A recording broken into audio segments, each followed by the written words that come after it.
Alright, if you're hearing my voice, that means Kyle hit the play button in real life.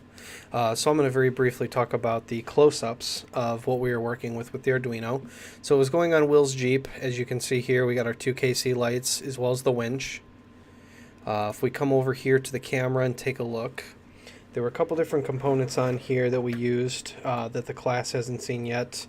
One of which is, of course, is a Bluetooth chip, which we have dealt with in the past. That's nothing new. This one was only $7, so we went ahead and ordered one to have our own, since we actually plan on implementing this onto the car for good. We also have a relay board right here. We got that in on Amazon for pretty cheap. The two of them were $10. It's capable of doing a couple different things on that side. This one is really special because it allows you to keep the output side of the relay secluded from the Arduino side. The car is working on 12-volt system, and obviously the Arduino only works on 5, so we didn't want to mix the two. This one did a really good job of being able to keep those separate.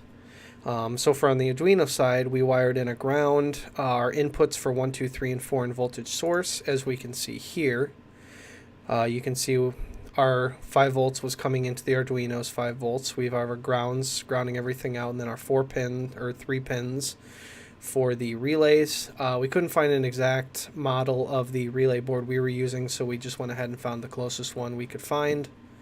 So you can see here, this side is all the Arduino inputs and outputs, and then on this side is the automotive outputs that go off of the car battery. So we had a positive coming in to all 3 of the relays, and then from there they would go to their various places, such as the relay for the KC lights, the wire to extend the winch, and the wire to retract the winch.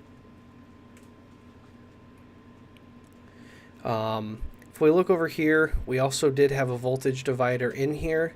We use that in order to be able to get a voltage output reading on our vehicle, which you can see we have wired in right here. Get a better view of that.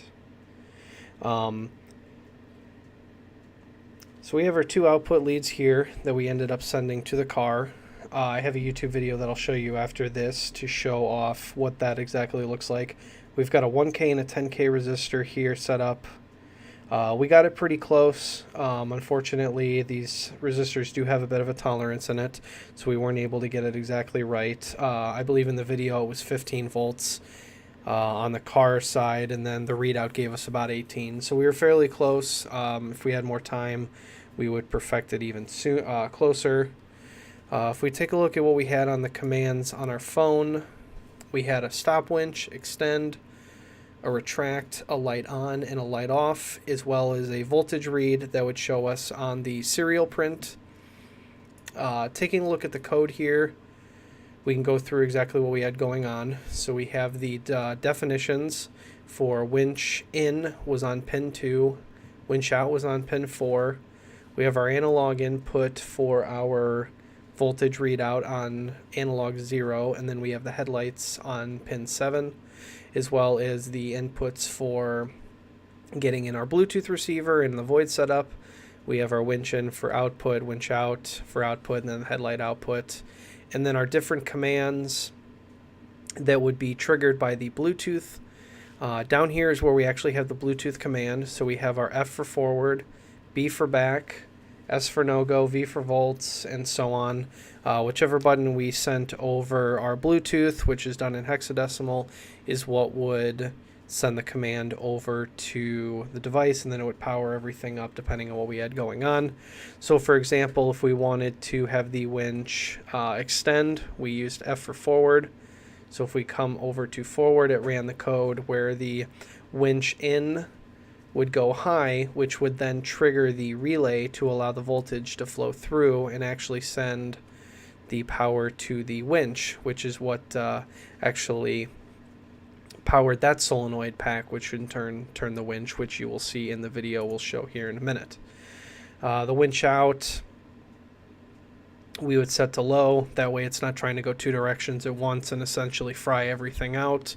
And then we had it set to serial print back to us that it was going to say winch in. That way we know which way we're going, as well as the other ones. For the voltage, Whenever we pressed it, it would give us the reading and then serial print back to the serial monitor what our voltage was, as well as toggling on and off the headlights, which we had serial print on and then off.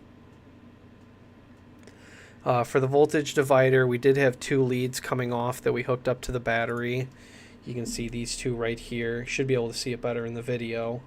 So those 2 went actually to the, we hooked it up on the... Auto shutdown initiated. This was on the positive side and this was on the negative side.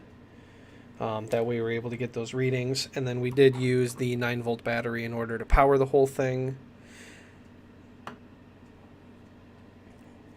And I believe that's everything. I'll hand it back to Kyle and Will now in real life. They should show you the videos next, but we'll see what they actually choose to do. Enjoy the rest of the video.